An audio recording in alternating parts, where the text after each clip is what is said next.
Bom dia, boa tarde, boa noite, pessoal que está me assistindo, pessoal que vai fazer a prova ESA agora nesse final de semana. Tudo certinho com vocês? Como é que estão aí passando nos estudos, né? O preparo aí para a prova.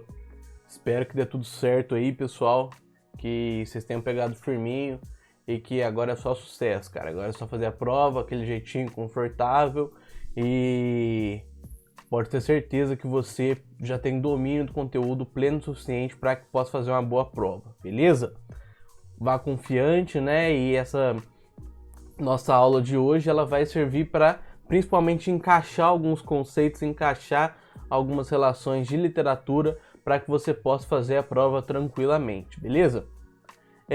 Primeiramente, né, eu queria aqui já deixar claro que essa revisão de literatura ela não substitui a leitura, por exemplo, da apostila de literatura de vocês, beleza?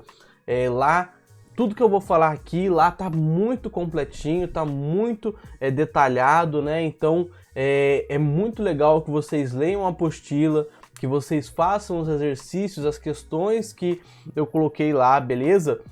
Tem bastante questão de literatura, bastante mesmo, para que vocês possam fazer já e treinado para a literatura vocês gabaritarem com certeza. Não é uma prova difícil, a gente vai ver aqui nessa revisão que as questões elas são bem objetivas, então se você tem um domínio ali razoável do conteúdo, vamos supor que você não dominou tudo, você já consegue muito bem, porque ela não é uma prova complicada de fazer, beleza? Ela é uma prova até bem tranquila. Então, vamos já, só aqui dando uma apresentação de como vai funcionar a aula hoje.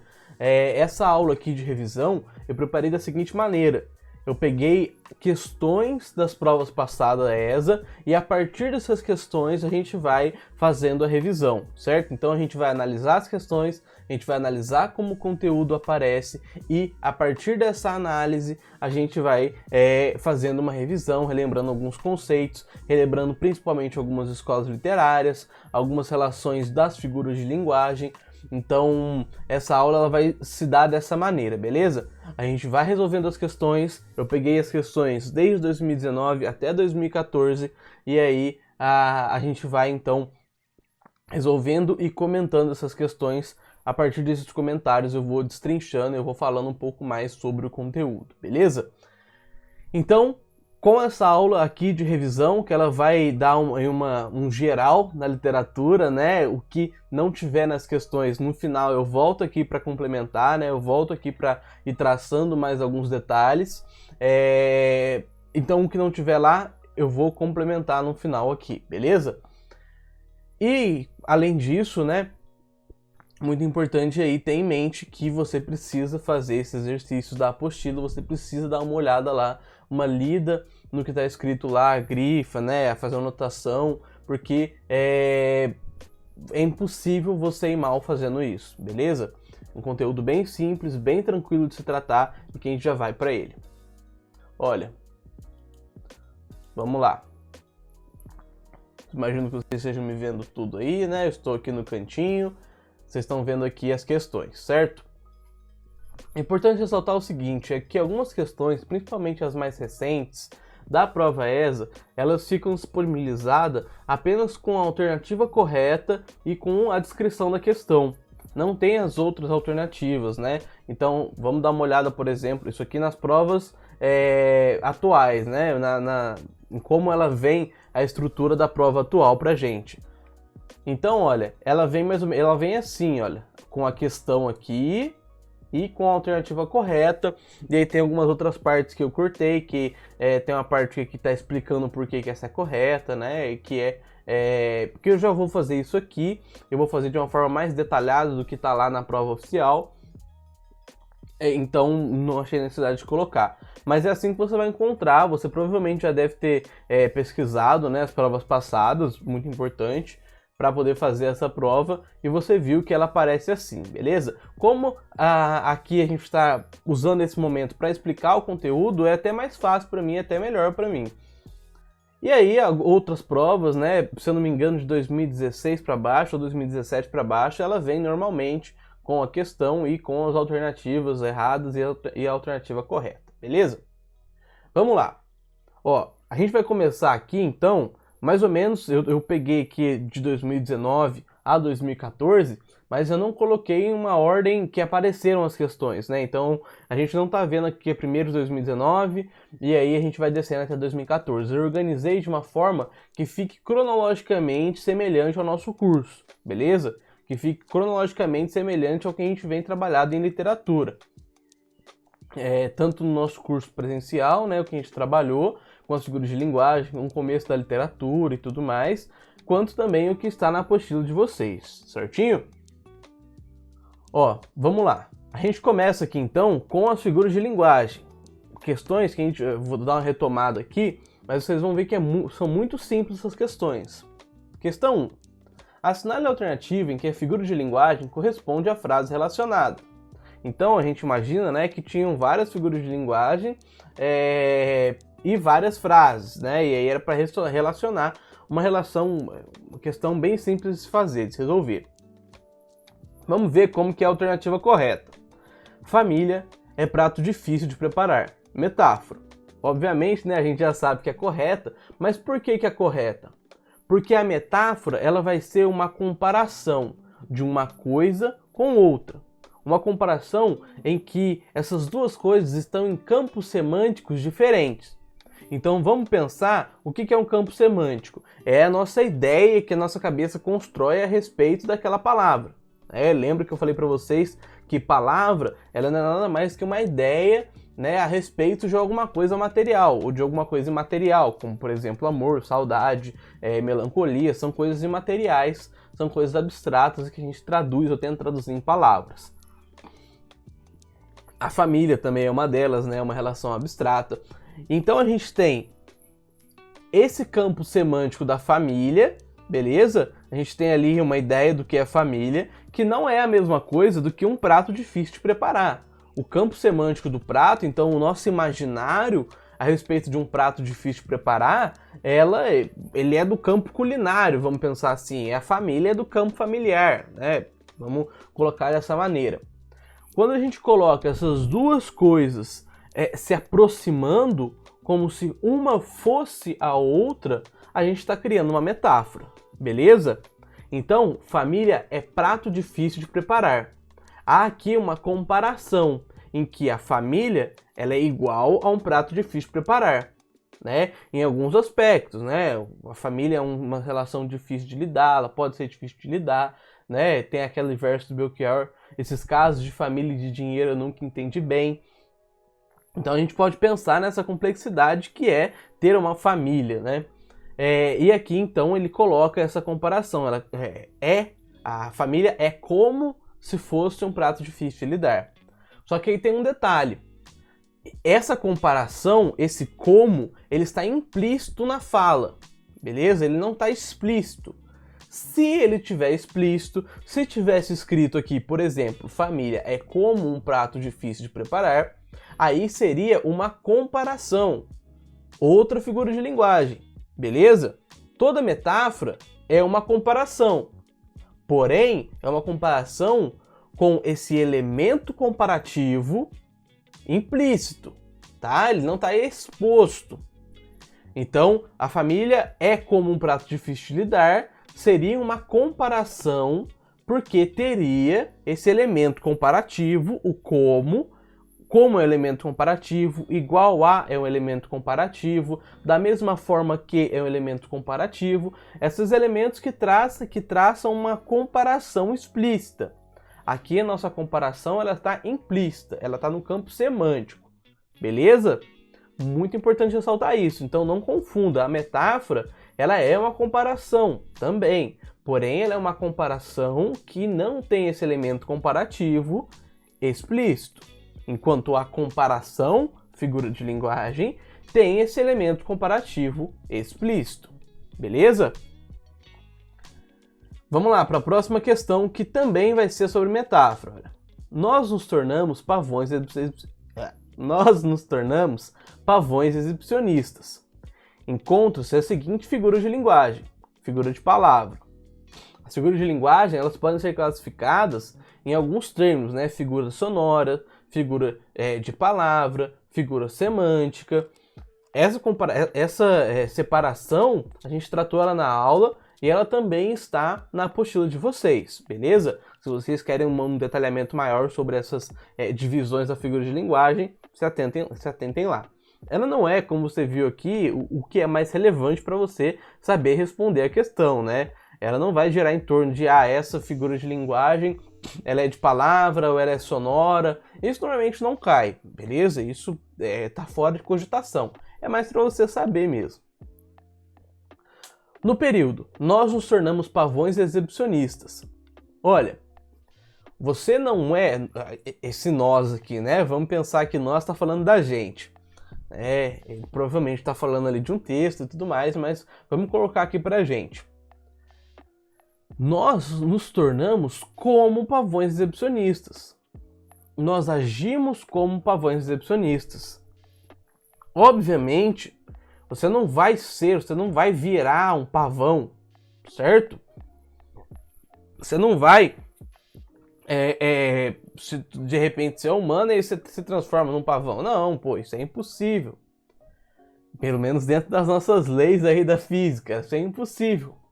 Aqui está falando que a gente estava agindo como pavões exibicionistas, provavelmente porque estava se exibindo, né? Estava tentando chamar atenção, alguma coisa nesse sentido. Aí a gente tem que ver o contexto do texto completo. Então, aqui a comparação, perceba que aqui o verbo comparativo, né? O verbo que vai traçar a comparação é o é. Aqui é o tornar, certo? Tornamos, né? Não vai mudar nenhuma coisa, certo? Nós nos tornamos pavões exibicionistas, quer dizer que nós estávamos agindo como, nós nos tornamos como pavões exibicionistas. Repara que aqui nas questões certas e erradas, né, tinha uma questão, a alternativa certas e erradas, tinha uma alternativa A, que era comparação, mas não pode ser. Por quê? Porque não tem o elemento comparativo explícito. É o elemento comparativo, o como, ele está implícito. Então, só pode ser uma metáfora. Beleza? Perceba que, olha que interessante que caiu 2 vezes metáfora, né? São provas de anos diferentes. Essa aqui mais recente, né? Essa aqui um pouco mais antiga. Mas ainda assim, a metáfora, ela tem, então, relativamente uma constância de cair. Vamos dar uma olhada aqui na próxima. Deixa eu dar uma olhada aqui para ver se está tudo certo também. Na nossa gravação. Sim, tá tudo certo. Sempre bom dar essa olhadinha. Porque vai que para de repente, né? Vocês já estão acostumados, já estão acostumando com a relação das aulas online. Vocês sabem que de vez em quando as coisas pifam. Vamos lá. A nossa terceira questão para revisão. Na frase, faria isso 1000 vezes novamente se fosse preciso. Encontre a seguinte figura de linguagem. Olha, essas 2 questões que a gente acabou de resolver aqui, nós resolvemos até em sala de aula nos primeiros dias do nosso curso, né? Quando nós estávamos discutindo e tendo figuras de linguagem. Não sei se vocês vão lembrar, mas com uma revisão, a gente está revisando esse mesmo conteúdo. Vamos só dar uma olhadinha, aproveitar que a gente está aqui fazendo uma revisão e revisar quais são alguns desses. Eu não falei em cima, né? Mas é sempre bom dar essa reforçada. O eufemismo, aqui ele vai aparecer como aquela tentativa de suavizar uma relação, certo? Obviamente a gente já sabe que é metáfora, que não pode ser, eu só estou apenas usando esse espaço para explicar cada uma delas. O eufemismo, então, vai ser quando você tenta suavizar uma ação. Por exemplo, a pessoa morre e você não vai chegar lá no funeral e falar assim, morreu, né? Tá morto, olha lá, morreu. Não. Você vai falar, nossa, passou dessa para melhor, agora ele está descansando em paz, né? Agora ele está junto com Deus, qualquer coisa nesse sentido, porque você vai tentar suavizar uma relação tensa, beleza? Prosopopeia. Prosopopeia, ela vai ser uma animalização quando você coloca uma coisa, você faz uma você transforma algo em animal, beleza? você dá qualidades animais para alguma coisa, você dá, na verdade, qualidades humanas, desculpa, eu tinha falado animal, né? Animal no sentido de animalesco, para alguma coisa que ela não é viva, que não é um ser vivo. Então, por exemplo, a montanha chorou, né? Vamos supor aí uma relação de que a montanha caiu água da montanha, né? Choveu na montanha, qualquer coisa, e alguém fala que a montanha chorou. Uma montanha não chora. Chorar é uma qualidade humana, né? Uma qualidade aí de alguma coisa, de um ser vivo. Mas uma montanha é um ser inanimado. E aí então a gente coloca aqui como se ela tivesse chorado, né? Mas na verdade ela não chorou. A gente está colocando uma qualidade de um ser animado em um ser inanimado, certinho? E a onomatopeia, ela é mais comum, né? A gente normalmente tem uma proximidade maior com ela por conta de aparecer nos quadrinhos, né? Os quadrinhos aí da Turma da Mônica, quadrinhos de super-heróis. A onomatopeia que é aquela tentativa de reprodução de um som por meio de palavras, né? Então, blam, por exemplo, na batida de um carro, plau, né? Você está criando aí uma onomatopeia, tentando reproduzir esses efeitos sonoros da vida real dentro de uma estrutura vocabular, certinho? Vamos lá, então aqui a gente faz a mesma coisa. Na frase, faria isso 1000 vezes novamente, se fosse preciso. Encontre a seguinte figura de linguagem. Metáfora, a gente já sabe que é metáfora, né? Discuti aqui nas duas questões de cima. Hipérbole, eufemismo, antítese, personificação. Hipérbole, ela vai ser um exagero de alguma situação. Quando você está querendo dar uma ênfase para uma situação e você coloca essa situação como extrema, você coloca um exagero nessa situação. Como é aqui, faria isso 1000 vezes novamente se fosse preciso. Aqui ele está colocando um exagero de que ele quer demonstrar ali que, nossa, olha, eu com certeza, com toda a convicção do mundo, eu faria isso que eu fiz, né? Então ele quer dar essa ênfase, e aí ele coloca que ele faria um número absurdo de vezes, por exemplo, 1000 vezes uma coisa, se fosse preciso. Por exemplo, eu falo aqui, né? Eu explicaria 1000 vezes se fosse preciso, para que vocês entendessem. Obviamente eu não vou explicar 1000 vezes uma coisa, porque senão ficaria aqueles vídeos gigantes do YouTube, né? 8 horas de looping do professor explicando a matéria. E aí ficava lá falando sempre 1000 vezes, né? Em 8 horas alguma coisa. Obviamente eu não vou fazer isso, né? Mas eu poderia falar isso para que desse ênfase de que, olha, eu vou tentar de todas as formas possíveis explicar essa matéria, esse conteúdo, certinho? Isso constitui uma hipérbole. O eufemismo, a gente já viu aqui. A antítese é uma oposição de duas coisas que normalmente são contrárias, e por meio dessa oposição a gente acaba com uma aproximação dessas duas coisas. Então vamos pensar aí, sei lá, naquela música, né, se eu não me engano, do Titãs, que ele vai falar, né, uns a desejar seu rabo de deusa, outros a desejar seu corpo na areia, né, que ele está falando ali de uma sereia, né, uma coisa nesse sentido. Ele vai chamar de paradoxo, né, paradoxo e antítese vamos colocar mais ou menos como coisas semelhantes, né, como formas iguais de apresentar a mesma coisa. O que é isso? É você opor duas ideias, né? Uns a desejar seu rabo de deusa, outros a desejar seu corpo na areia. Você vai colocar dois desejos, duas oposições em antítese, em confronto. Mas quando você faz isso, você acaba aproximando essas duas coisas, principalmente para deixá-las destacadas que elas são opostas, né? Quando você faz uma aproximação de coisas opostas, você ainda mais evidencia as suas diferenças, que elas são, portanto, opostas. Uma diferença importante a gente ressaltar. Alguns autores, né, normalmente aqui na prova de vocês isso não acontece, mas vai que eles resolvem colocar isso, diferenciam a antítese do paradoxo por meio basicamente da antítese ela ter uma representação gráfica, né, uma representação escrita dessa diferenciação, né, dessa oposição.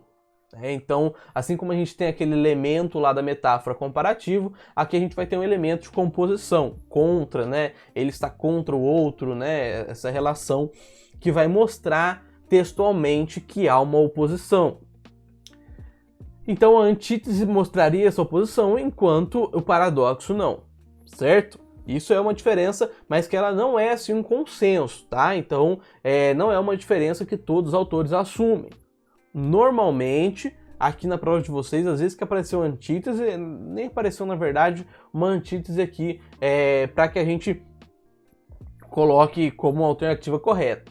Mas no edital de vocês, lá do Celso Cunha, ele não faz essa diferenciação, tá? Ele fala só em antítese, ele nem fala em paradoxo, portanto a gente já assume que as coisas são semelhantes, ou são a mesma coisa.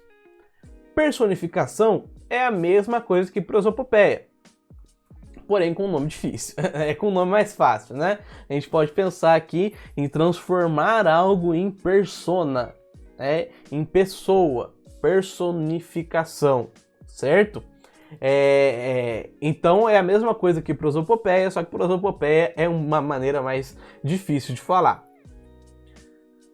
Vamos dar uma olhadinha aqui na nossa última na nossa última questão sobre figuras de linguagem, e aí a gente já cai para a literatura. Analise os exemplos que seguem quanto a figuras de linguagem, marque a alternativa correta. Essa também é uma questão mais recente. João é meu primo. João é meu irmão. Pedro, primo. Que noite escura. Os brasileiros somos alegres. Vamos lá, dá uma olhadinha no seguinte. Ele coloca a primeira, a 1 aqui, como zeugma. O que é isso? Para a gente entender o zeugma, é muito importante que a gente entenda o que é elipse. Elipse vai ser a volta de um determinado termo, né? Na verdade, desculpa, vai ser um apagamento de um determinado termo que é passível de entender, certo? Então, se você tem ali um apagamento, né, de um termo e você ainda assim consegue entender, né, você está criando uma elipse. Por exemplo, normalmente a gente vai criar elipses no dia a dia. Fui à feira, por exemplo.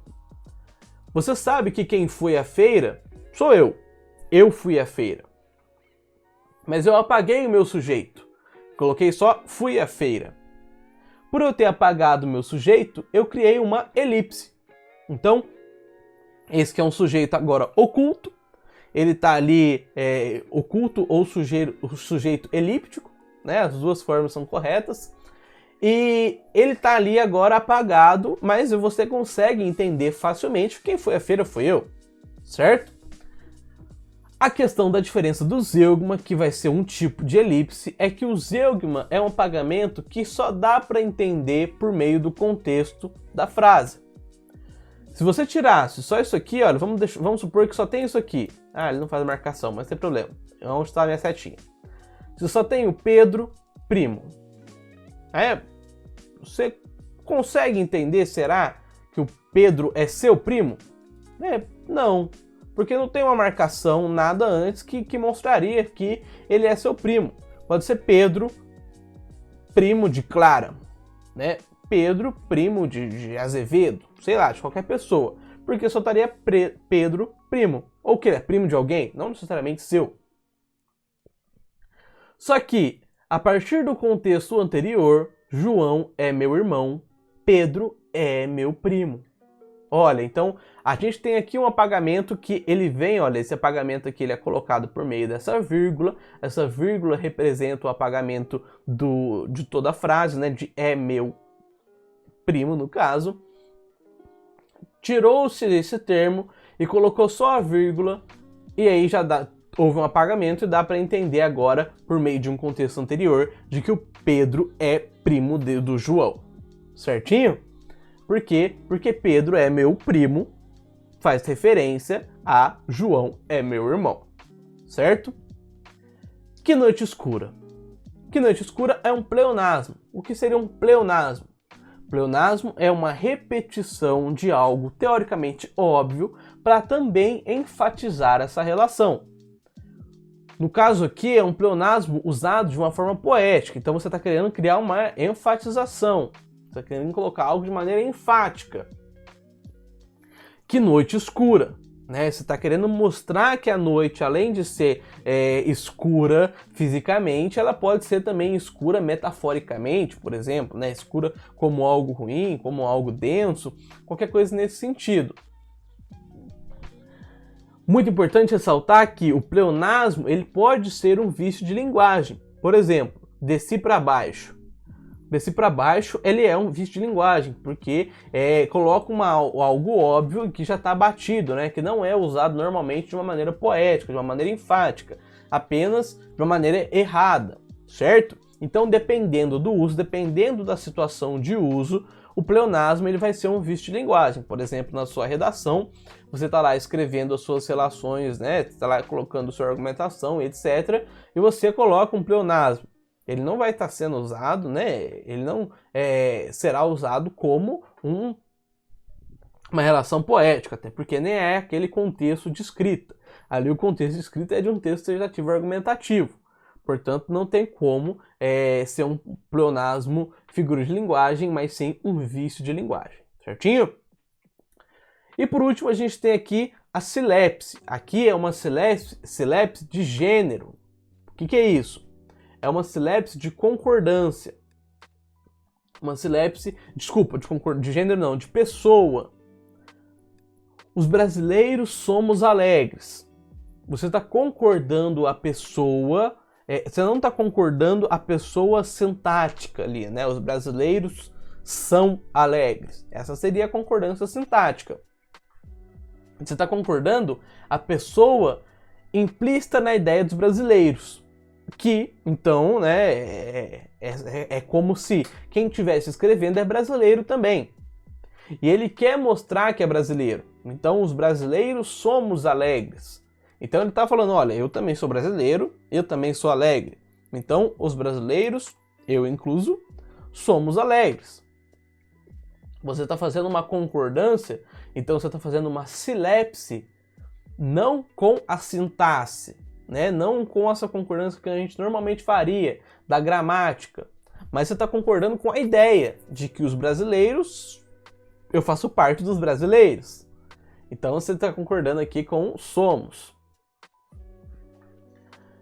Normalmente o pessoal vai usar, por exemplo, né, um outro uso comum dessa silepse de pessoa. A gente vamos à feira. Provavelmente você já ouviu algo nesse sentido. Tá errado? Sintaticamente, gramaticalmente, sim. Porém, ele é uma figura de linguagem. A expressão ela não está errada por completo. Ela também tem um meio de verdade que é nós, eu faço parte dessas pessoas que vão à feira, então a gente vamos à feira, certo? A gente seria uma concordância no singular, mas como a gente implica mais de uma pessoa, e eu incluso, você concorda no plural e você concorda também na primeira pessoa do plural, certinho? Isso vai ser uma silepse. Vamos dar uma olhada se está tudo certo aqui. E aí a gente já começa a parte de literatura. Beleza.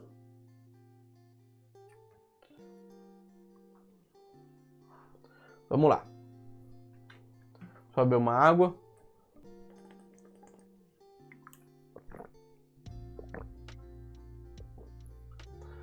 Vamos começar agora a literatura e a gente já começa a partir do Barroco. Pequei, Senhor, mas não porque hei pecado. De vossa alta clemência me despido, porque quanto mais tenho delinquido, vos tenho a perdoar mais empenhado. Gregório de Matos, né, um soneto, é um soneto bem legal, etc. Eu gosto bastante dele. Se eu não me engano, eu coloquei esse soneto na apostila, então você pode ver na completude lá. Nessa estrofe, o eu lírico expressa uma construção de linguagem típica do Barroco, conhecida como conceptismo. Vamos lá. Primeira coisa para a gente poder entender essa questão, é importante a gente lembrar que o Barroco esse período do Barroco vai ser esse período ali de 1600, né, ali então do século 17 no Brasil, e vai ser esse período em que muitas produções vão acontecer girando em torno de uma grandiosidade, né, ou de uma grandiloquência. Então, são formas exageradas, são formas complexas, porque está mostrando ali um período em que a Igreja Católica ela está em embate com toda aquela relação que estava surgindo ali durante o Iluminismo, durante ali o período da Renascença, certo? A gente tem ali um período então anterior em que as questões principalmente racionais estão vindo à tona, né, nesse século das luzes. Então ali no período de 1500, né, das navegações, a gente tem esse impulso muito grande dessa burguesia que estava nascendo, né, vai nascer dos burgos, e ela vai trazer ali uma relação principalmente com a racionalidade, né, essa relação com o racional. E a igreja estava perdendo força. E aí então a gente tem aqui no Barroco uma igreja tentando retomar essa força que ela estava perdendo. E nessa retomada dessa força, ela cria grandes questões, questões exageros, né? Então um conflito entre o racional e o emotivo, ele estava muito em voga, estava muito forte durante esse período do Barroco, certo? Nesse conflito, as coisas aparecem como extremamente exageradas, né? Então, uma relação que poderia ser mínima, ela aparece como grandiloquente, ela aparece como muito extensa. Dentro do Barroco, a gente tem algumas divisões, né? Duas divisões, na verdade, né? A do conceptismo, a dos autores que foram por uma noção do conceptismo, e a do cultismo. O conceptismo vai levar em consideração o exagero, né, essa grandiloquência na construção do pensamento, na construção de um raciocínio, não necessariamente na construção das palavras, né? A gente vai ver que o cultismo vai fazer isso, mas o conceptismo ele vai tentar ser exagerado, ser grandioso a partir da construção de um raciocínio lógico. Então, o conceptismo ele vai ali fazer grandes jogos de raciocínio lógico, beleza? Então, de ligações, como a gente vai ver aqui nesse poema, né? Como eu vou mostrar para vocês aqui nesse poema. Já o cultismo, ele vai fazer parte, ele vai prezar pelo exagero da forma, um exagero da forma poética. Então, ali, se a gente pode colocar uma palavra difícil, o cultismo vai colocar. Se ele pode colocar uma construção vocabular difícil, ele quer ali colocar uma construção sintática complexa, com ali hipérbatos, né, com inversões frasais, ele vai colocar. Porque para isso, porque pro cultismo, esse exagero da forma, ele é o que é mais importante. É o que eles mais prezam, por essa construção poética, né, literária exagerada. Beleza? Muito importante a gente ter uma noção de uma coisa. O conceptismo, o maior representante dele vai ser o Padre Antônio Vieira.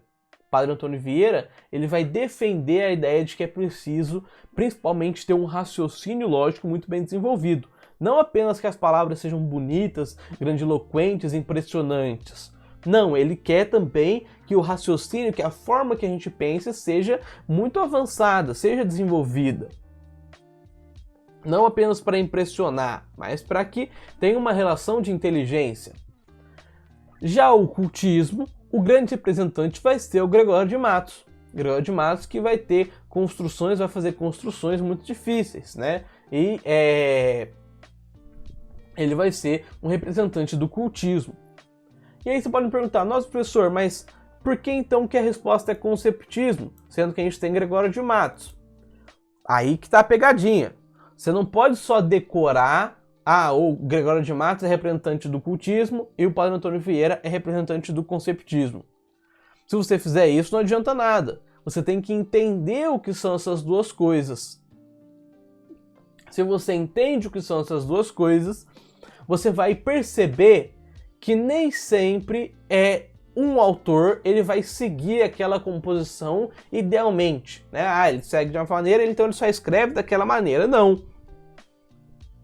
O autor, na literatura, ele não, quando ele está escrevendo, ele está lá escrevendo, eu sou conceptista, então eu vou escrever isso.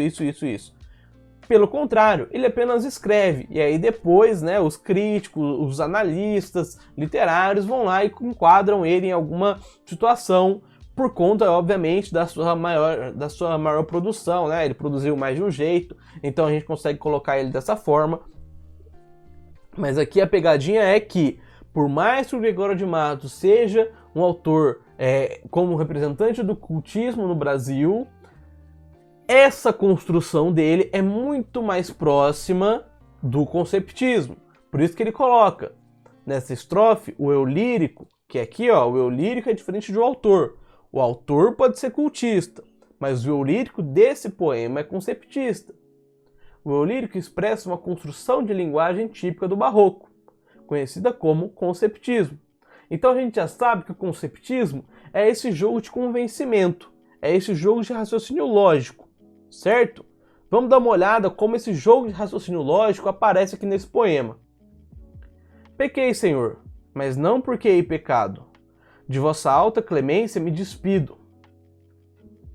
Porque quanto mais tenho delinquido, vos tenho a perdoar mais empenhado. O que ele está falando?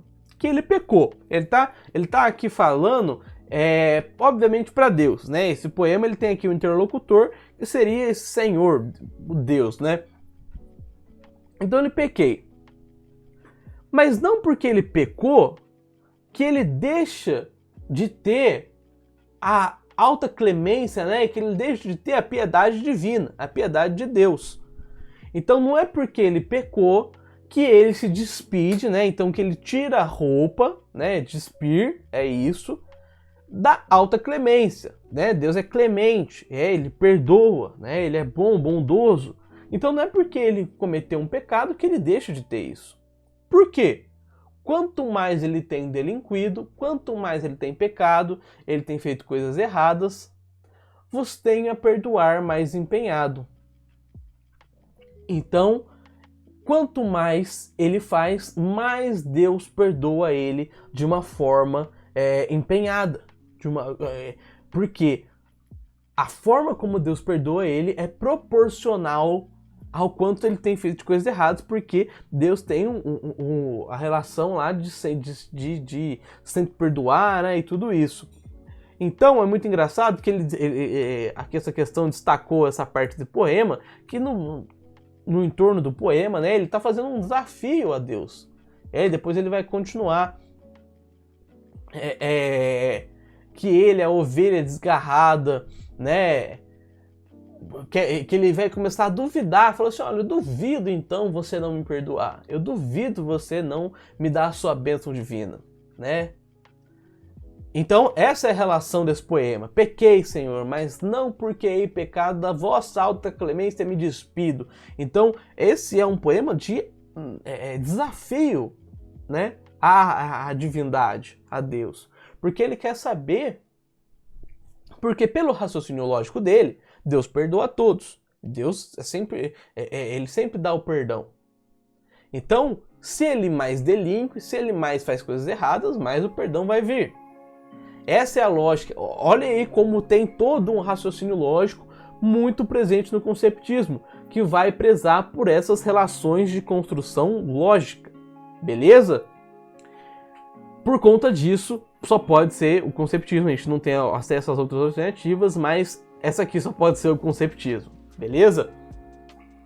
Provavelmente na outra lá teria o cultismo, e muita gente deve ter colocado o cultismo, mas não, né? Importante você analisar, aqui é uma pegadinha bem sacana, né? Importante você analisar o que está escrito, não só olhar o autor, bater e escrever, certo? Vamos lá, para uma próxima questão, uma questão bem tranquila. O arcadismo brasileiro originou-se e teve maior expressão em Minas Gerais. Muito simples, né? Mas o que é isso, né? Vamos então agora aprender o que é esse arcadismo, onde que vem ele e tudo mais. Tá lá na apostila, se você já leu, se você já viu, você provavelmente deve relembrar, mas aqui eu vou repontuar para vocês o que vai ser esse arcadismo. A gente tem então, logo após esse período do Barroco, ali já no século XVIII, uma relação que vai aparecer em todo mundo, na verdade, né, que são os poetas árcades. Esses poetas, eles vão aparecer para tentar se opor a essa poética barroca, a essa poética do exagero.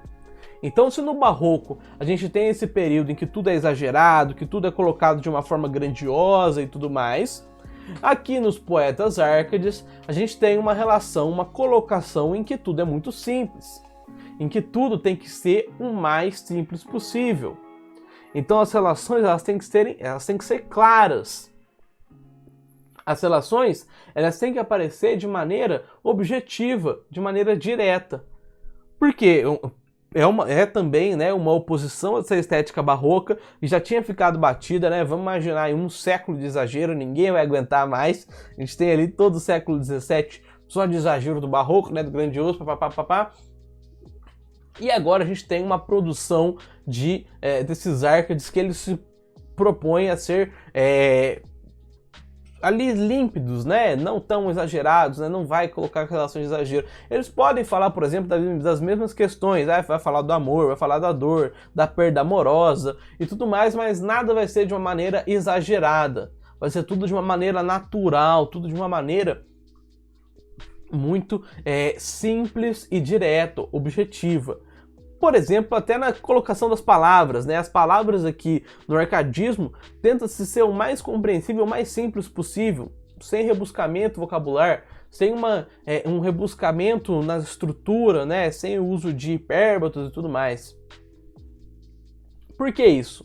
Muito importante a gente entender que os poetas árcades foram também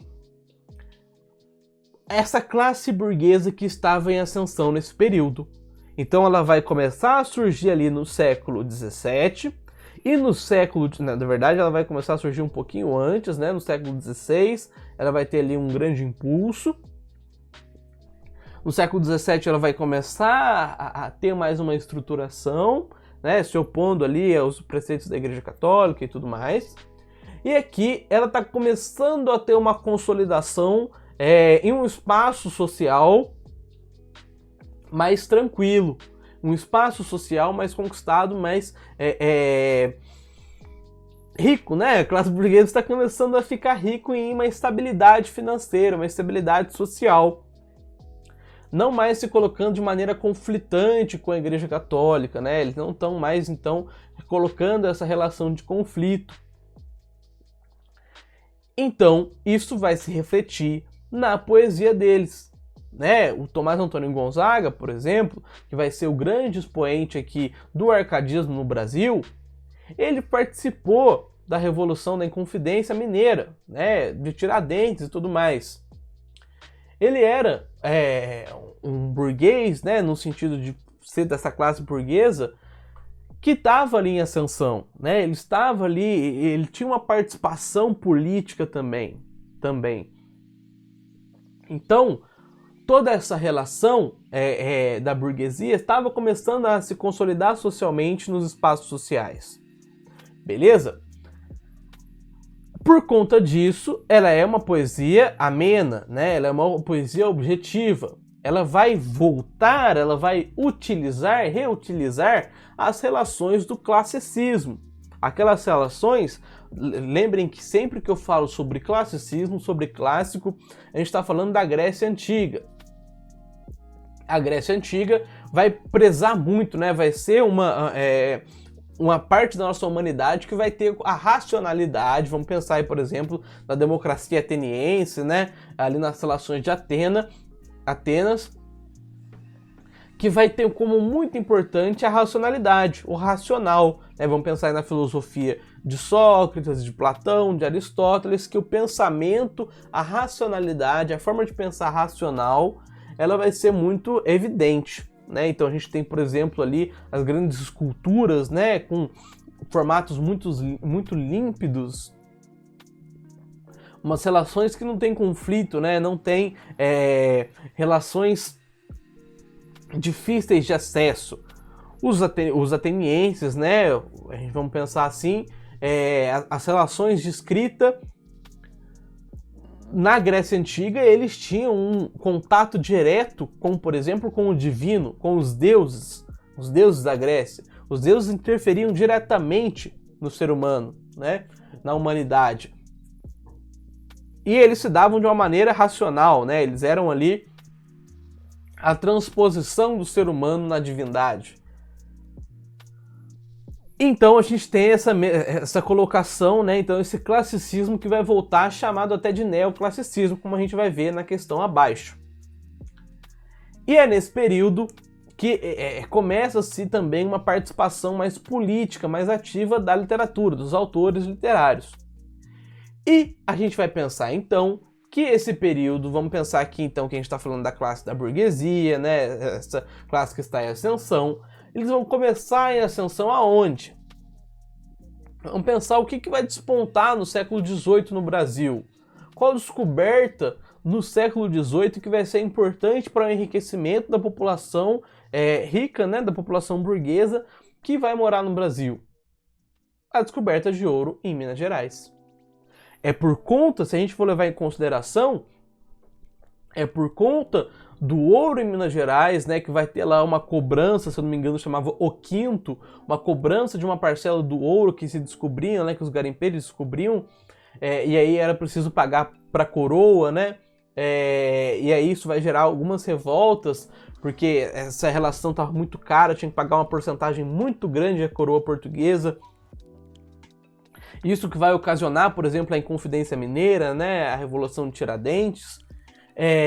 E Tomás Antônio Gonzaga, olha, um poeta Árcade, vai participar dessa Inconfidência Mineira, dessa relação política em Minas Gerais, certo? Então, vamos pensar, se a gente está falando o arcadismo brasileiro, ele se dá onde? Em Minas Gerais, porque é ali que tinha maior concentração da classe burguesa, que eram também esses poetas Árcades, que foram, né, esses poetas Árcades. Beleza? Muito importante a gente ter em mente isso. Vamos então agora para a próxima questão, que a gente vai falar sobre o romantismo. Mas antes deixa eu dar uma olhada para ver se tá tudo certo aqui. Tá tudo certo, vamos lá. Opa.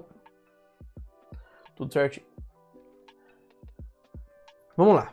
O movimento literário caracterizou-se pelo pioneirismo... Deixa eu ver, aqui, beleza. O movimento literário, que caracterizou-se pelo pioneirismo na busca pela nacionalização da literatura por meio da valorização da paisagem e da cultura da nossa terra, opondo-se ao neoclassicismo, foi o classicismo, arcadismo, romantismo, parnasianismo e simbolismo. Vamos lá.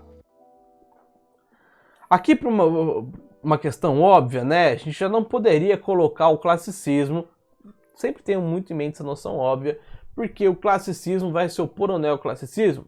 Não faz sentido nenhum. Arcadismo e neoclassicismo são a mesma coisa.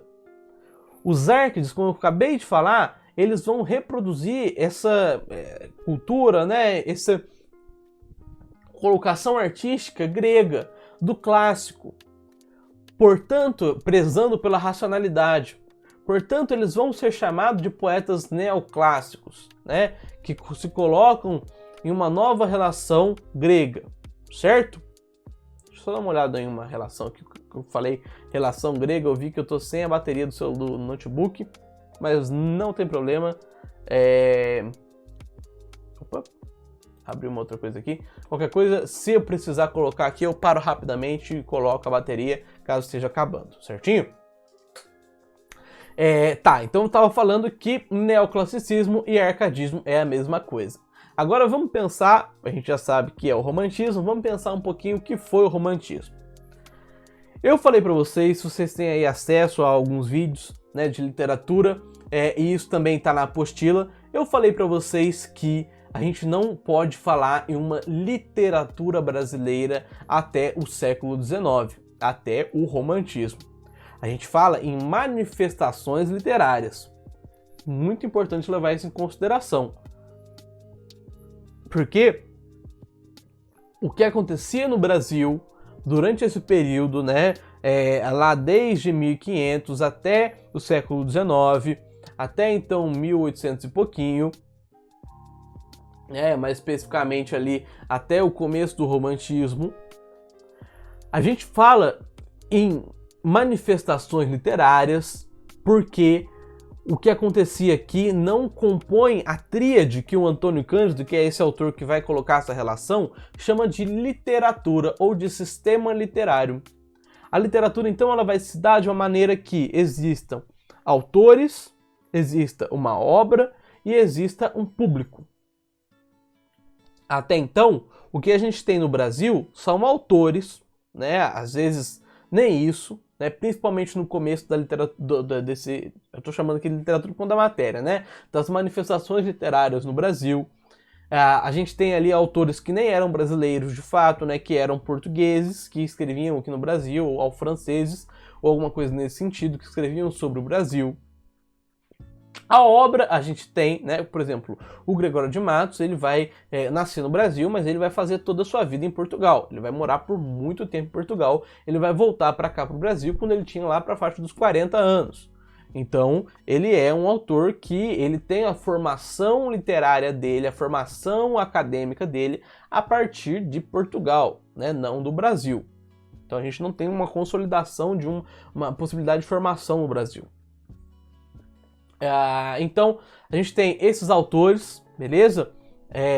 Autores que ou eram brasileiros que se formavam em Portugal, que tinham essa formação em Portugal e vinham aqui para o Brasil, né? Escreviam sobre o Brasil, ou autores que vão ali se colocar como próprios estrangeiros, né? Escrevendo sobre o Brasil.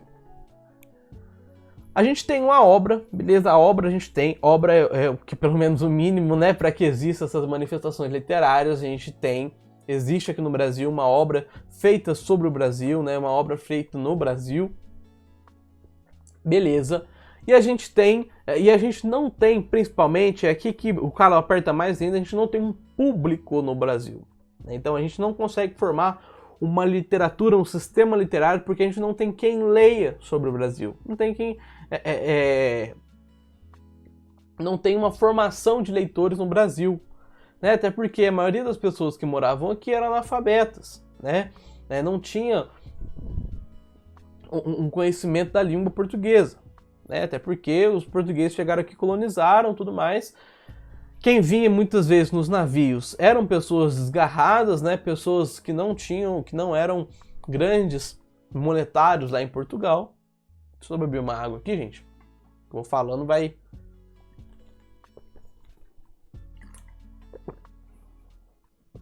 Eram pessoas desgarradas lá em Portugal e que vinham aqui para o Brasil. Então a gente não tem um público brasileiro para falar uma literatura aqui. A gente começa a formar esse público, começa a formar autores, mais participantes dessa literatura portuguesa, autores que participam da literatura portuguesa, dessa literatura brasileira, que participam da política da literatura brasileira, né, a política brasileira aqui no arcadismo. Porém, é no romantismo que isso se aprofunda.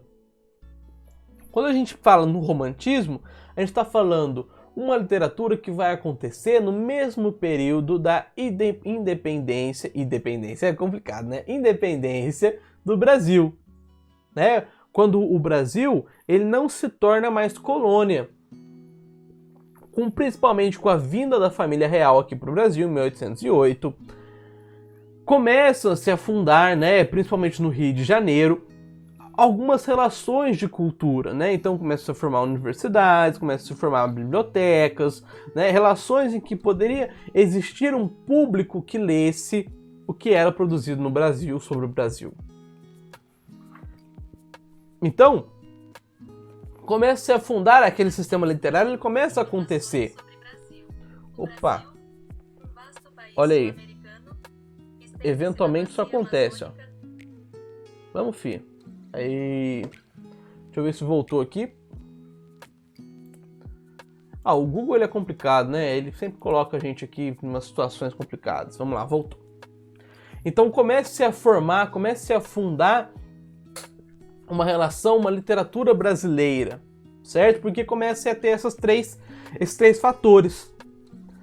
Além disso, a gente tem uma literatura muito engajada politicamente, porque ela nasce, ela surge com um lema: se há um país independente, precisa existir uma literatura independente, né?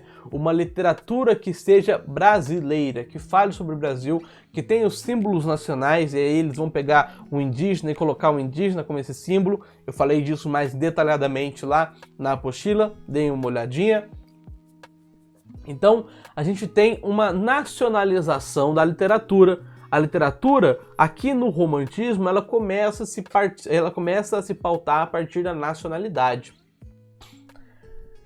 Para que existisse essa literatura, né? Então, vamos pensar aqui que tá essa literatura brasileira surgindo, né? Aqui, então, a gente pode falar em um surgimento da literatura brasileira, uma literatura brasileira de fato.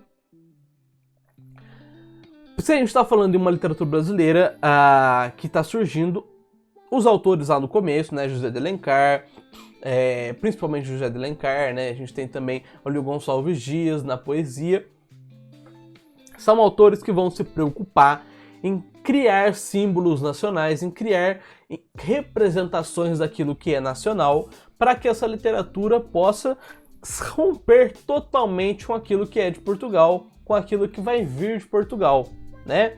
Existe até aquele poema famoso, né? Na minha terra tem palmeiras, onde ficam os sabiás, as aves que gorjeiam, não gorjeiam como lá. Que vai ser exatamente essa colocação, né? De, olha, na minha terra lá no Brasil, né? O Gonçalves Dias vai compor esse poema quando ele estava em Portugal. Na minha terra tem palmeiras, onde canta o sabiá, as aves que aqui gorjeiam em Portugal, não gorjeiam como lá, então não cantam, né? Como lá no Brasil. Reforçando essa relação da nacionalidade brasileira, reforçando essa analisação da valorização do que eles vão tomar, do que eles vão classificar como brasileiro, beleza? Principalmente as paisagens naturais e a colocação do indígena. Além disso, a gente tem então, enquanto no classicismo vai se dar de uma forma objetiva, de uma forma direta, né, de uma forma ali seca até a literatura, né, essa forma muito pautada na racionalidade. Aqui no romantismo a gente vai ter uma forte pauta na emoção. As relações emotivas, as relações de grandes colocações, né, muito parecido, o romantismo vai ser uma estética muito parecida com o barroco, né, dessa liberação de emoções.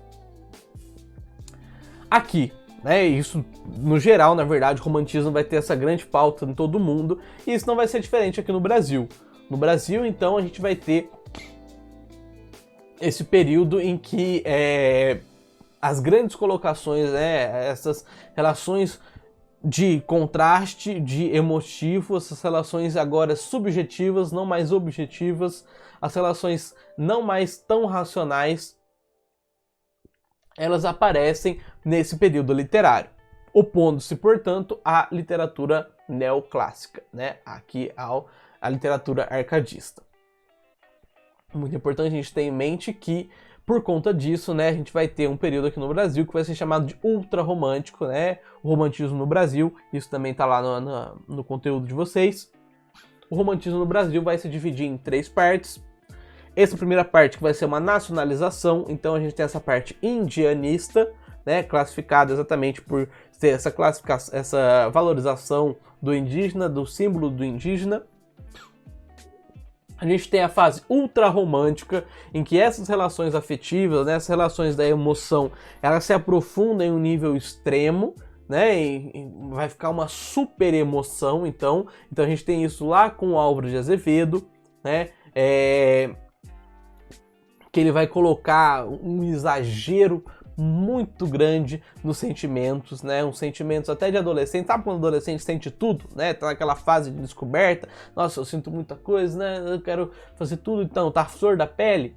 É exato mais ou menos isso que vai ser o ultra romântico, né? Essa relação de grande exagero a partir em cima das emoções.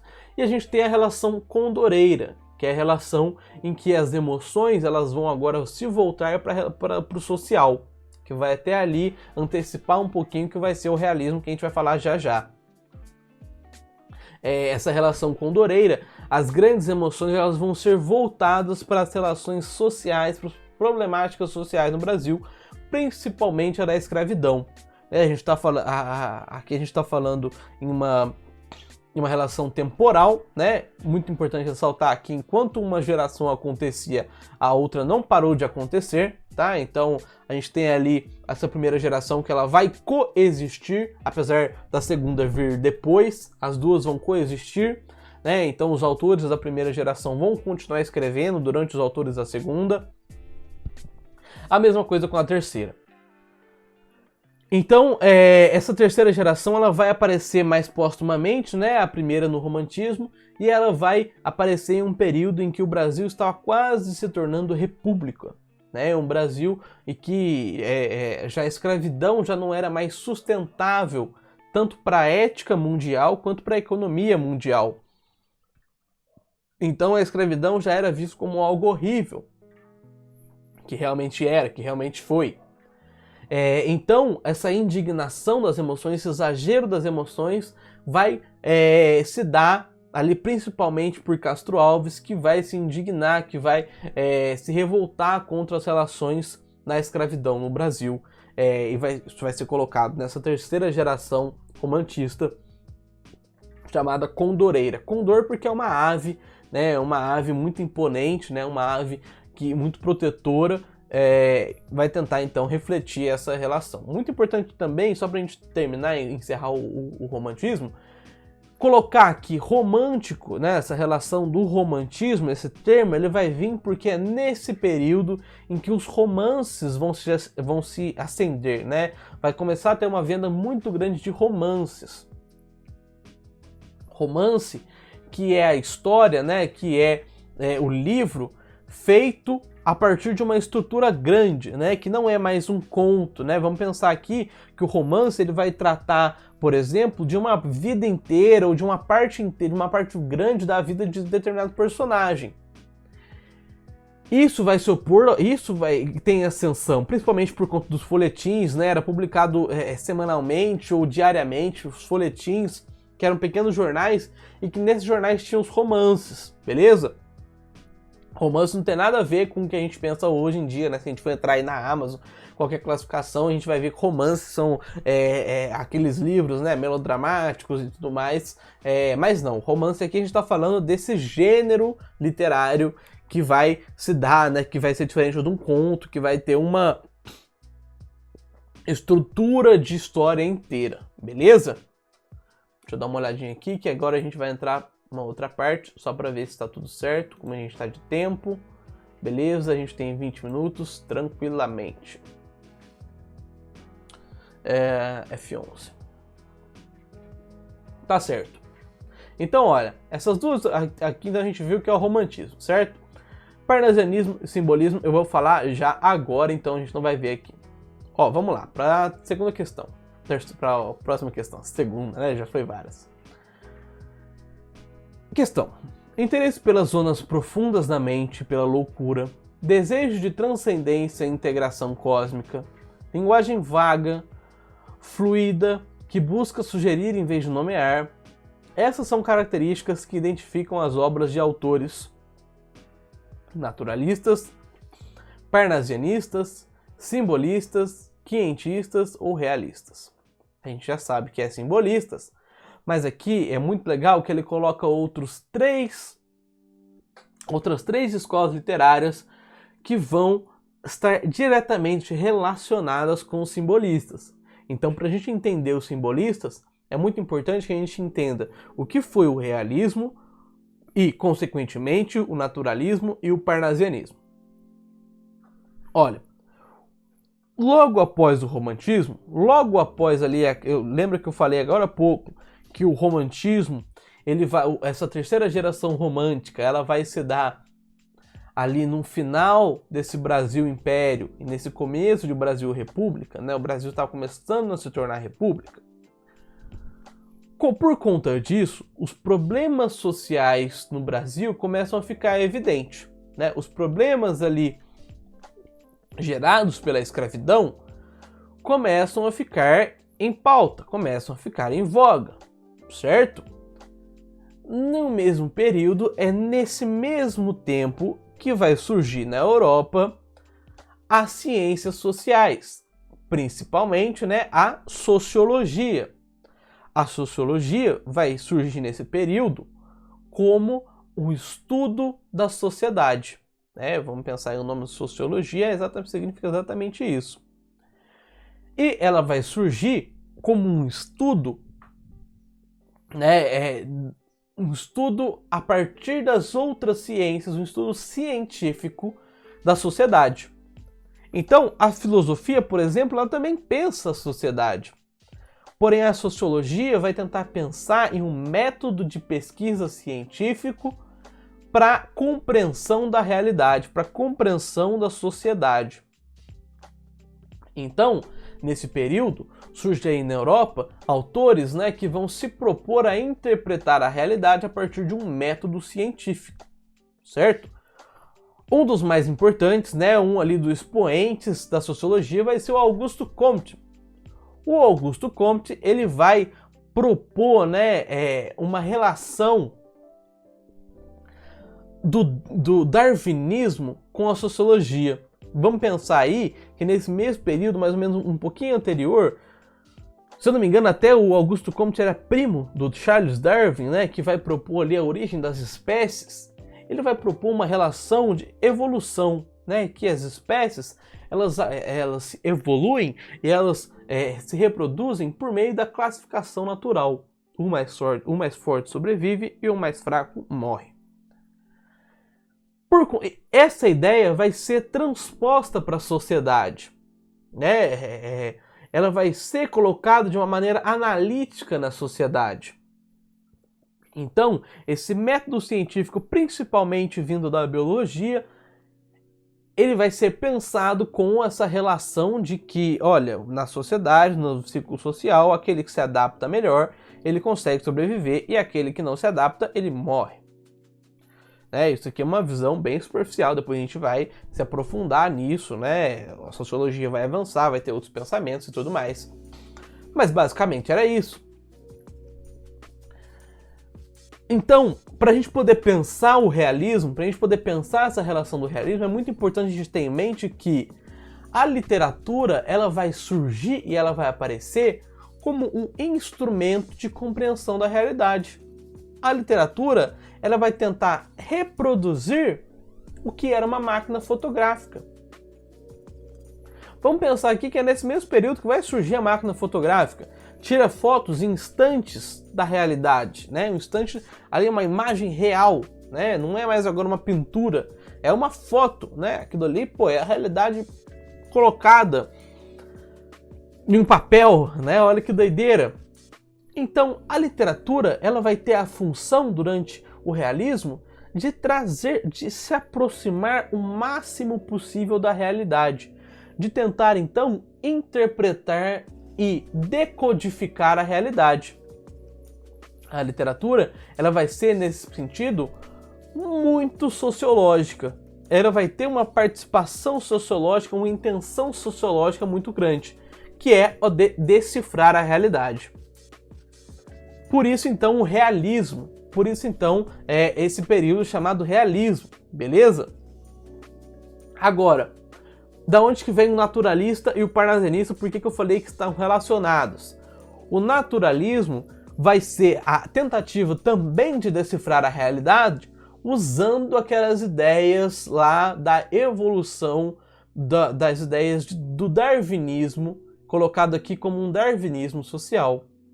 O naturalismo, se a gente for pensar aqui, naturalismo vai ser de natural, né? De natureza. Não a natureza como essa colocação do belo e tudo mais, mas a natureza a partir da biologia, a partir da relação, então, da origem das espécies do Darwin. É a partir disso que vai surgir esse naturalismo dentro do realismo. Tá? O naturalismo vai ser um expoente do realismo. Ele vai surgir, ele vai ser uma extensão. O realismo vai tentar interpretar a realidade, né, a literatura como esse instrumento de interpretação da realidade, e o naturalismo usando das teorias naturais evolutivas de Darwin como interpretação do darwinismo social, né, como interpretação da realidade. Aqui então a gente tem a nossa maior representação, né, do Curtiço, do Aloysio de Azevedo, do Aloysio Azevedo, né, sempre confundo, do Aloysio Azevedo, certo? É ele que vai colocar pra gente a relação de um curtiço, né? Lá as pessoas que conseguem sobreviver, conseguem se relacionar, e o mais forte vai tentar sobreviver nesse curtiço, beleza? E o parnasianista, ele vai ser também um expoente do realismo na poesia. Se a gente for pensar, o realismo ele vai se opor de todas as formas ao romantismo. Vai tentar, vai ser uma oposição gritante ao romantismo. Se o romantismo ele vai usar emoção e tudo mais, aqui não, aqui vai tentar ser o menos emotivo possível. Quanto mais objetivo, quanto mais direto a literatura puder ser, ela vai tentar ser. Por quê? Que é para poder transpor, que é para poder analisar essa realidade com mais fidelidade, com mais veracidade. A gente vai ver que o Machado de Assis ele vai contestar isso, né? Ele vai até ele vai colocar isso de uma maneira transgressora. Eu falo mais um pouco dessa relação do Machado lá na apostila, então é muito bom você dar uma olhada. Mas o parnasianismo ele vai ser esse expoente na literatura, né, do realismo na literatura, em que vai se opor totalmente à poesia romântica, a poesia do romantismo. Então o que vai ser o parnasianismo? Vai ser uma poesia objetiva. Até vai ser chamado, né, a poesia pela poesia, a arte pela arte. O que é isso? É um período em que a poesia ela não serve para mostrar emoções, ela não serve para mostrar relações emotivas, não. Ela serve para mostrar relações artísticas de trabalho, relações em que a poesia tem que ser perfeita, relações, senão a gente não pode alcançar a perfeição, né, ali pela retratação da realidade, né, porque a realidade por si só é imperfeita, mas uma coisa pode ser perfeita, a poesia. Esses são os pensamentos dos parnasianos, né? Então que a poesia ela tem que se dar de uma maneira mais bem estruturada, mais completinha possível, até porque o conteúdo não importa para os parnasianos. Tem alguns poemas parnasianos que eles vão falar sobre vasos chineses, por exemplo. O poema chama O Vaso Chinês, O Vaso Grego.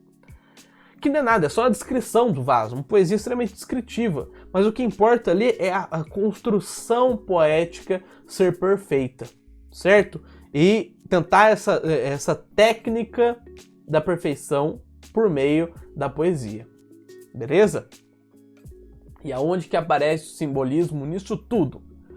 O simbolismo vai ser uma oposição a esse pensamento realista, a esse pensamento parnasiano principalmente.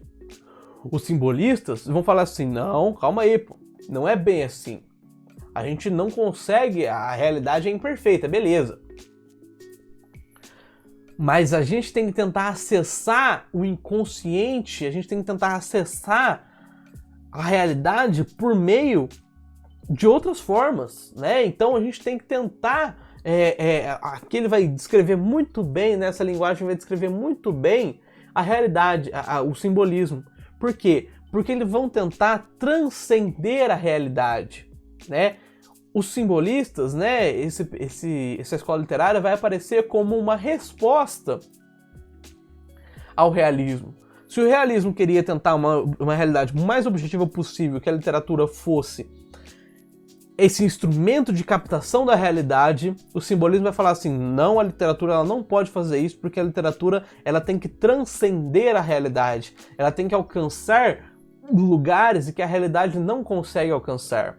Por isso que o simbolismo ele vai se colocar, né, como esse interesse pelas zonas profundas da mente, pela loucura. Olha, loucura, o que é mais a loucura senão uma oposição ao racional, né? A gente fala que o louco ele é irracional, porque ele não pensa dentro de uma racionalidade. Ele está fora disso. É isso que o simbolismo quer. Ele quer transcender e se integrar dentro de um cosmo, né?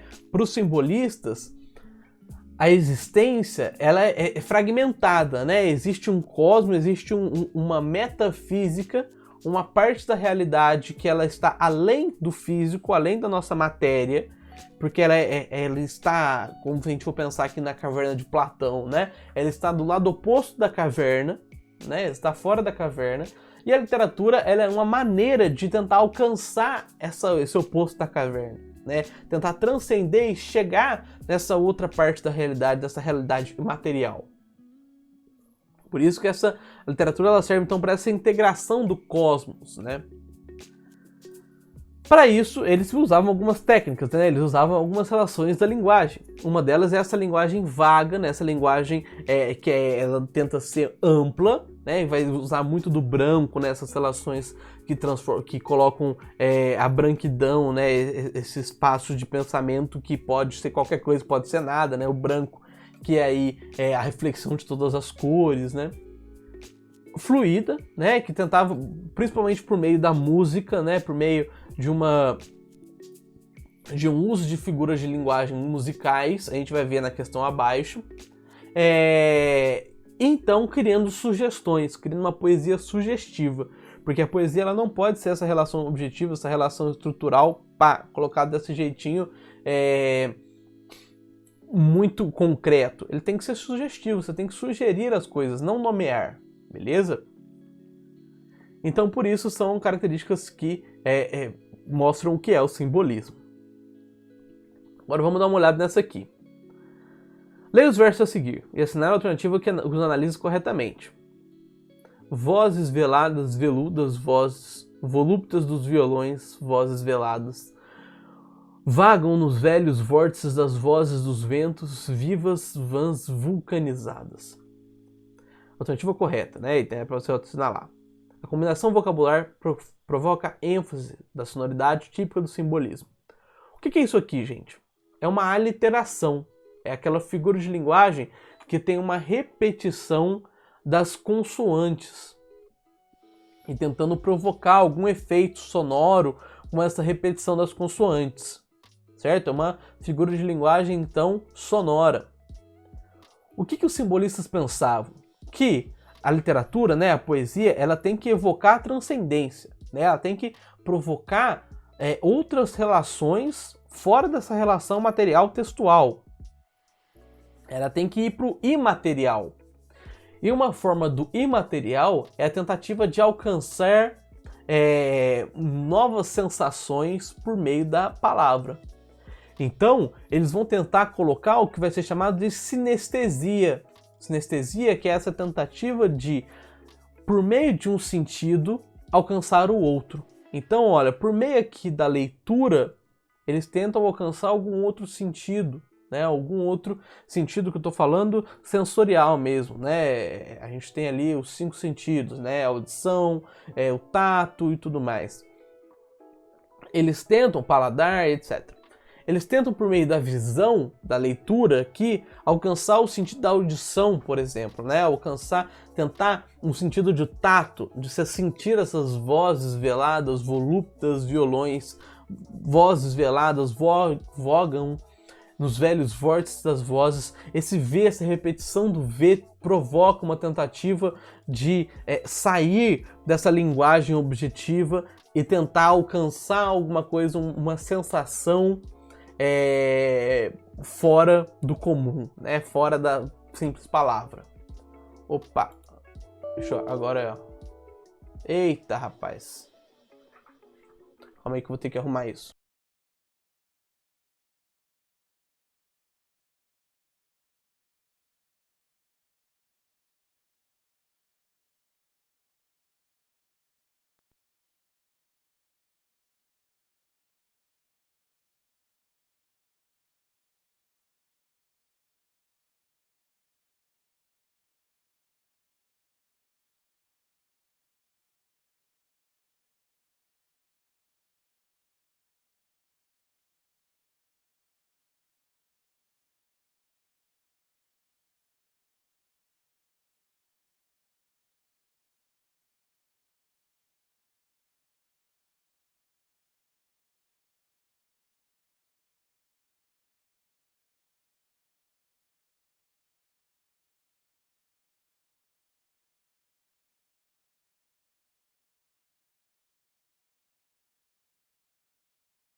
pessoal, acho que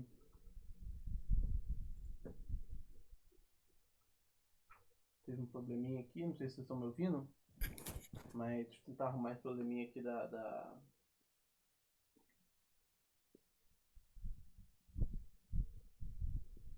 Eita, não tá voltando a coisa aqui, ó. Sem problema, vou tirar minha câmera. Se uma hora voltar, a gente finaliza, beleza? Deixa eu parar aqui. Deixa eu voltar pro F11. Calma, eu falei que ia acabar uma hora, né? Vamos ver se já voltou a câmera. Voltou não. Travou a câmera aqui, gente. Não tem problema. A gente finaliza sem câmera, então, a revisão, beleza? Já estava acabando também, o tempo já estava acabando. Então a gente tem aqui essa tentativa de achar novos sentidos, né? Uma sonoridade nova para o simbolismo, beleza? Vamos para nossa última questão. Essa questãozinha que vai envolver vários períodos literários e que a gente vai poder discutir isso, olha. Marque a alternativa que apresenta informação correta sobre o autor e obra representativa da literatura brasileira. Então aqui você tem que saber quais são esses vários, beleza? Para responder a questão, essa aqui, é importante que você tenha lido, né, o material, porque lá eu vou colocar o nome de cada um, de cada autor, classificação e tudo mais. A Luiz de Azevedo escreveu O Curtiço, obra em que fica evidente a zoomorfização dos personagens.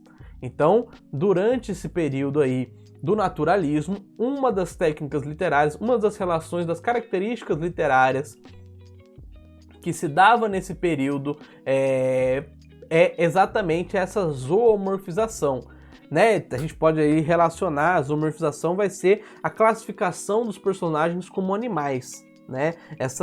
Colocar características animalescas nos personagens, beleza? Então, a Luiz de Azevedo vai usar isso no Curtiço, exatamente por fazer parte daquele período do naturalismo. Machado de Assis escreveu Dom Casmurro, beleza. Romance idealista sobre a experiência do amor inacessível. Olha aí, a gente tem que ter em mente que o Machado de Assis ele faz parte do realismo. Ele vai ser um autor realista. E então não pode escrever um romance idealista, né, sobre um amor inacessível. Por quê? Porque ele não é idealista, ele é realista, ele é pautado no real, não nessa ideia de um romance ideal, né? Olha aí. Raul Pompeia escreveu Líra dos 20 anos, tá errado. O Líra dos 20 anos vai ser escrito lá por Luiz de Azevedo, né? Não vai ser o Álvaro de Azevedo, né? Confundo sempre os dois, coitado. Vai ser escrito pelo Álvaro de Azevedo. Álvaro de Azevedo que vai sim ser um representante do mal do século no romantismo, não Raul Pompeia.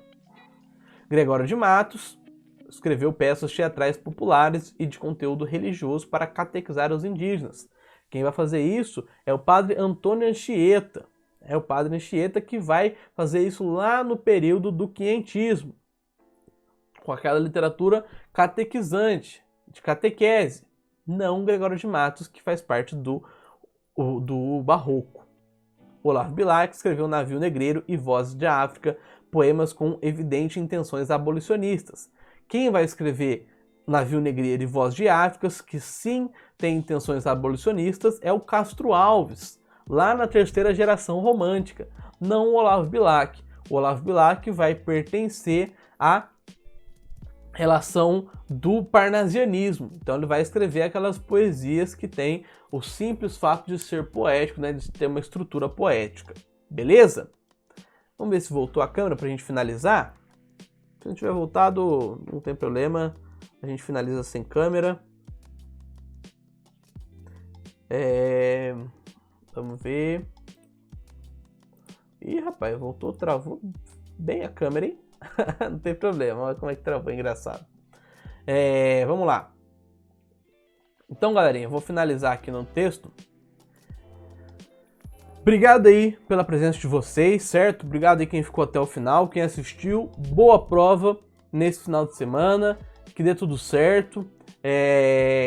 Vocês lendo a apostila, com essa revisão aqui, vocês já vão ter um conhecimento imenso para fazer a prova. Vocês viram que são bem tranquilas as questões, certo? Só precisa ter um conhecimento ali mais específico de uma coisinha ou outra, mas que vocês com certeza não dão conta. Tá tudo lá na apostila, que vocês conseguem estudar com uma profundidade muito grande, muito bacana. Beleza? Galera, é isso. A aula fica aqui. Desculpa aí o imprevisto no final, né? A gente teve essa colocação aqui da bateria que acabou. Mas muito obrigado. Falou, valeu e até mais.